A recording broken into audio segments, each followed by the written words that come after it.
예수께서 거기에서 떠나가실새 두 맹인이 따라오며 소리질러 이르되 다윗의 자손이여 우리를 불쌍히 여기소서. 예수께서 집에 들어가시매 맹인들이 그에게 나아오거늘 예수께서 이르시되 내가 능히 이 일 할 줄을 믿느냐? 주여 그러하오이다. 이에 예수께서 그들의 눈을 만지시며 이르시되 너희 믿음대로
긍휼의 마음을 가진 일꾼이라는 제목으로 말씀을 전하겠습니다. 오늘 본문에는 이제 예수님께서 두 맹인이 예수님을 쫓아오면서 다윗의 자손 예수여 우리를 불쌍히 여기소서 이런 고백을 하게 되지요. 그런 외침을 듣고 예수님께서 이들의 눈을 고쳐주신 내용이 나옵니다. 그러면서 예수님께서는 이야기하시기를 너희 믿음대로 될지어다 이렇게 이야기합니다. 그러니까 세상의 어떤 것을 의지해서가 아니라 오직 예수님을 의지하고 예수님이 누구신가를 비록 막연하게 알았지만 그분의 역사를 기대했을 때 주님께서 그들을 낫게 해주셨던 사건임을 먼저 이야기를 하고 있습니다. 그리고 이 맹인을 고쳐주신 사건을 통해서 단순하게 병을 낫게 해주셨다 이것만을 이야기하는 것은 아닙니다. 유대인들에게 있어서 진정한 영적 맹인이 누구인가 이걸 이야기를 하고 있는데요. 나중에 바리새인들과의 갈등에서 보면 바리새인들은 예수님을 보고 이렇게 말씀을 자기들이 가지고 있음에도 불구하고 그분이 메시아인 것을 영접하지 않습니다. 그런데 오히려 유대 사회로부터 버림받았고 또 하나님의 벌을 받았다고 여겨졌던 당시 그 사람들임에도 불구하고 그들이 예수 그리스도를 고백하고 나올 때 그들의 눈이 띄어짐으로 그들이 영적 맹인이고 또 버려진 자가 아니라 오히려 그리스도를 온전히 믿는 하나님의 백성이라는 사실을 이야기를 하고 있습니다. 그리고 나서 이제 이들이 예수님에 대해서 소문을 퍼뜨리게 되었고 조금 있다가 예수님께서 가실 때 귀신 들려서 말 못하는 사람들이 나왔는데 예수님 때문에 이제 귀신이 쫓겨나고 말을 하게 되는 그런 상황이 생겼습니다. 이 사건도 동일하게 두 가지를 이야기하고 있는데요. 진짜 귀신 들린 자가 누구인가? 사실 이런 질문을 하고 있는 겁니다.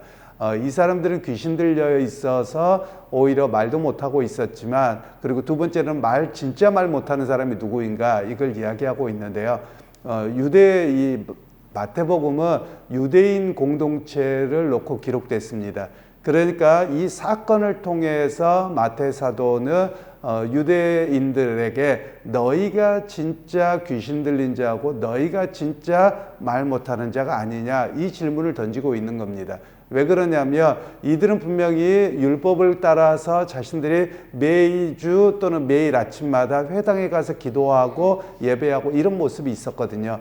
그런데 그들은 예수 그리스도가 누구인지를 알지 못합니다.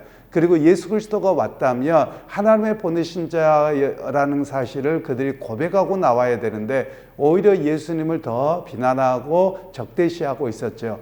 그러니까 오히려 너희가 하나님의 말씀을 맡아가지고 있다고 하면서도 하나님의 약속하신 메시아를 거부하는 너희가 정말 하나님의 영을 받은 사람들이 아니라 오히려 사단의 역사에 귀신에게 내어준 자가 아니냐 이런 이야기를 먼저 하고 있는 것이고요.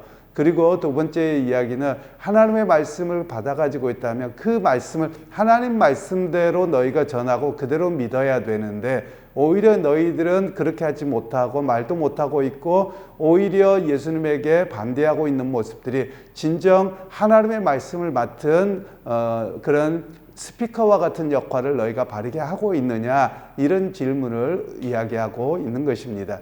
그래서 오늘 우리에게도 이 말씀은 동일합니다. 우리가 교회 또는 교인 또는 성도는 어떤 존재냐? 하나님의 스피커입니다. 즉 내 삶과 내 입술을 통해서 예수 그리스도가 누구인가, 하나님이 누구신가를 증거하는 그런 사명을 받아가지고 있거든요. 그런데 그 사명을 제대로 감당하지 못하면 마치 유대인들이 주님으로부터 꾸지람을 듣고 버림을 받은 것처럼 우리 혹시 그럴 수 있지 않느냐, 우리가 그렇게 깨어 있어야 된다, 이런 이야기를 말씀하고 계시는 겁니다. 그리고 나서 이제 예수님께서 도시의 여러 마을들을 다니시면서 복음을 전하셨는데 그때 많은 사람들이 회개합니다. 그런데 무리를 보고 예수님을 계속 쫓아다니면서 말씀을 듣고 회개하고 이러다 보니까 시간이 지나서 지쳤지요. 그때 주님께서 그들을 불쌍히 여기시고 그들에게 이야기를 하셨던 말씀입니다. 그러면서 오히려 제자들에게 추수할 일꾼이 적다. 추수해야 될 일은 많은데 추수할 일꾼이 적어서 추수할 일꾼을 보내주소서라는 기도를 하도록 요청을 하고 있습니다. 그러면서 오늘 예수님은 어떤 분이셨느냐를 이야기하는데 이렇게 정말 당시 유대 백성들이 종교적으로 굉장히 열심이었습니다. 그런데도 이들은 그 자신들의 그 영적인 그 평안 또는 참 메시아, 이런 그 그리스도를 알지 못해서 굉장히 어려웠었거든요. 마음에 힘듦이 있었습니다. 그런데 예수님을 만나고 났더니 바리새인들이나 사두개인들과 제사장들과 다르게 채워짐이 있었고 또 목마름이 있었다는 것이죠. 그래서 예수님을 통해서 이것들이 채워짐의 역사가 있어서 그들이 수많은 종교 생활을 해왔는데도 불구하고 그들에게 정말 그들의 말씀을 채워주는 그런 그 해갈이 없었다는 것이죠. 그 모습을 보고 예수님은 그들을 불쌍히 여기셨다라는 것을 이야기를 하고 있습니다. 그래서 오늘 우리에게도 동일하게 말씀하고 계시는 것은 교회 안에서 저와 같은 사역자들이 우선이 되겠습니다만 예수님과 같이 성도들을 바라볼 때 또는 이렇게 선교지가 됐던 또 우리 예수 믿지 않는 사람들을 바라볼 때 긍휼의 마음을 가진 자가 되어야 된다, 이런 이야기를 말씀하고 있습니다. 우리가 교회 안에서는 긍휼이라는 단어를 씁니다만 일반적으로 이 단어는 불쌍히 여김입니다. 불쌍히 여겨라 라는 겁니다. 그러면 마치 우리가 교회 안에서 교육자들이 성도들을 불쌍히 여긴다 그러면 내가 나를 왜 불쌍히 여겨? 나 그지도 아닌데 뭐야? 이렇게 볼 수 있을 거예요. 그런데 우리가 그건 이제 단어에 대한 또 우리의 감정에 대한 문제인데 불쌍히 여긴다는 말은 이렇게 지도자가 없어서 또는 부모가 자녀를 가엾게 여기고 또 안쓰럽게 여기고 또 세상에서 살아갈 때 얼마나 힘들고 어려운가를 그들을 보듬어 줄 수 있는 마음을 가진 그런 사역자가 되어야 함을 이야기합니다. 그리고 더 나아가서 우리가 한 가지 해야 될 일들은 교인들도 마찬가지입니다. 우리가 교회 사역을 위해서 부름받은 목사나 또는 강도사나 전도사님들만을 이야기하는 것이 아니라 우리 각자도 교회 안에서 성도들을 어떻게 바라보아야 되느냐, 긍휼한 마음을 가지고 바라보아야 된다라는 겁니다. 즉 세상에서 믿음을 지키면서 싸우고 힘들고 지쳐왔는데 서로가 끌어안아주고 서로가 위로해주고 이런 모습이 되어질 때 바른 그리스도를 만남의 역사가 있다라는 것을 이야기합니다. 우리가 일반적으로 한국 교회에 그 이단들이 굉장히 많습니다.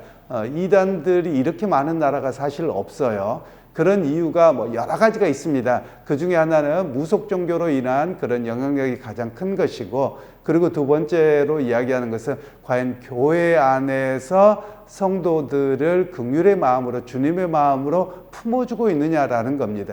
우리는 다 무슨 이야기만 하냐면 나는 그런 거 못 받았어만 이야기하거든요. 그런데 그거 놔두고 과연 나는 다른 성도를 향해서 그리스도의 사랑의 마음으로 긍휼하게 또 가여운 마음으로 그들을 감싸주고 있느냐, 이 이야기를 성경에서는 말씀하고 있는 겁니다. 그래서 어찌 보면 좀 안타까운 것은 이단에 간 사람들을 비난할 수도 있겠지만 오히려 그러기보다도 과연 우리가 먼저, 아니 내가 먼저 그들을 주님의 마음으로 긍휼하게 여기고 감싸 주어졌느냐, 이것을 우리가 한번 생각하도록 하는 그런 말씀이라고 할 수 있겠습니다. 제가 대체적으로 한국 교회에 제가 다 아는 것은 아니겠습니다만 제가 경험한 교회들이나 또 성도들의 일반적인 이야기들을 보면 상처받은 이야기만 합니다. 그 이야기는 그만큼 우리의 문제가 있다는 것이에요. 교회에 대한 이해도 부족하고 또 우리가 왜 작은 것에 상처받느냐, 우리 각자가 다 모난 부분들이 많다라는 겁니다. 즉 신앙의 그 연수가 올라갈수록 주님을 닮아가는 모습이 있어야 되거든요. 그런데 우리는 옛 모습들이 그대로 너무 많이 남아있는 겁니다. 그러다 보니 성도들을 감싸주고 아껴주고 위로해주는 그런 모습이 우리에게 무척 부족하다라는 겁니다. 그래서 오늘 이 아침에 우리가 해야 될 일들은 내게 주님의 마음을 주옵소서, 그런 기도가 필요합니다. 그래서 오늘 하루를 살아갈 때도 주님께서 무리를 보시고 불쌍히 여기셨습니다. 그 마음처럼 주님 오늘 내 삶에서 가족에 대해서만이 아니라 내가 아는 많은 사람들, 또 내 주변에 있는 사람들, 심지어 직장에 있는 사람들조차도 긍휼하게 여기는 마음, 안쓰럽게 그리고 위로하는 마음을 갖는 것이 오늘 본문의 말씀이 우리에게 이야기하는 것입니다. 그러게 여러분, 우리가 주님을 바르게 알아가는 게 무엇이냐? 교회 가서 성경 배우는 거 중요하고요, 예배하는 거 중요합니다. 그러나 거기에 아울러서 똑같이 중요한 것은 주님의 마음으로 사람들을 품는 것이라고 할 수 있겠습니다. 그러게 여러분, 오늘 여러분의 삶 속에서도 사람의 마음들을 비난하기보다도 또 갈등하기보다도 내게 주님의 마음을 더하셔서 그들을 품을 수 있고 또 그들을 긍휼한 마음으로 그들을 위해 줄 수 있는 자리에 서게 되는 그런 오늘의 삶이 되기를 주님의 이름으로 축원합니다. 주님, 오늘 또 주의 말씀을 통해서 예수님께서 어떤 모습이었는지 우리에게 말씀하셨습니다. 또한 진리를 알지 못하고 헤매는 무리들을 보면서 가여이 여기시고 오히려 그들을 긍휼의 마음으로 품어주셨고 안쓰러워하시는 마음이었는데, 오늘 우리에게도 주님의 마음을 품는 사역자들이 다 되게 하셔서 삶의 자리에서 그리스도의 성품을 드러내는 우리의 모습들로 만들어주시고 성령께서 인도하여 주옵소서. 예수님의 이름으로 기도하옵나이다. 아멘.